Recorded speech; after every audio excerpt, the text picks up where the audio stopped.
जीवन कैसे काम करता है, चलिए बिना किसी देरी के इस दिलचस्प और सरल विश्लेषण को शुरू करते हैं।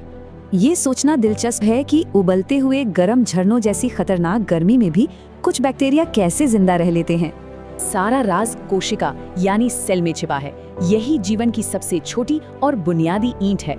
इतिहास के पन्ने पलटें तो साल 1665 में रॉबर्ट हुक ने पहली बार इन्हें माइक्रोस्कोप से देखा था।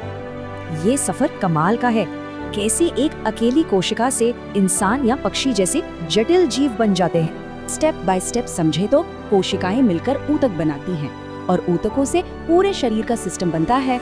कोशिकाएं भी दो तरह की होती हैं, एक बिल्कुल साधारण और दूसरी स्पष्ट केंद्र वाली थोड़ी जटिल कोशिका।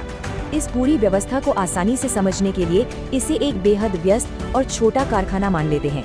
कारखाने की बाउंड्री है कोशिका झिल्ली, एकदम सिक्योरिटी गार्ड जैसी, जो सिर्फ जरूरी चीजों को ही अंदर आने देती है। लेकिन पौधों में एक्स्ट्रा सपोर्ट के लिए बाहर एक और कठोर दीवार होती है जिसे कोशिका भित्ति कहते हैं। अब आते हैं कंट्रोल रूम पर। ये केंद्रक है जहां सारा डीएनए और जरूरी जेनेटिक डेटा सुरक्षित रहता है। इस कंट्रोल रूम के बाहर है कोशिका द्रव्य। ये बिल्कुल कारखाने के मेन फ्लोर जैसा है जहां सारा काम होता है। फैक्ट्री को ऊर्जा भी चाहिए है ना। माइटोकॉन्ड्रिया वही पावर हाउस है जो एटीपी नाम की ऊर्जा बनाता है। इसके बाद बारी आती है मैन्युफैक्चरिंग लाइन की, जो शरीर के लिए बेहद जरूरी प्रोटीन और फैट बनाती है। इसी लाइन पर छोटे छोटे राइबोसोम्स चिपके होते हैं। इनका बस एक ही काम है, भरपूर मात्रा में प्रोटीन बनाना। सामान बनने के बाद गोल्जी उपकरण बिल्कुल किसी पोस्ट ऑफिस की तरह उसे पैक करके सही जगह भेज देता है। कारखाने को साफ रखना भी जरूरी है। लाइसोसोम सफाई कर्मचारी बनकर एंजाइम की मदद से सारा कचरा नष्ट करते हैं।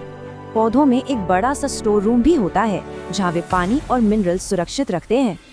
और हाँ, पौधे अपना खाना खुद बनाते हैं। इसके लिए वे क्लोरोप्लास्ट जैसी खास संरचनाओं का इस्तेमाल करते हैं। ये सारे हिस्से टीम की तरह काम करते हैं, तभी तो ये सूक्ष्म कारखाना बिना रुके लगातार चलता रहता है। शरीर को बढ़ने के लिए और कारखानों की जरूरत होती है, इसीलिए कोशिकाएं लगातार विभाजित होकर अपनी गिनती बढ़ाती हैं।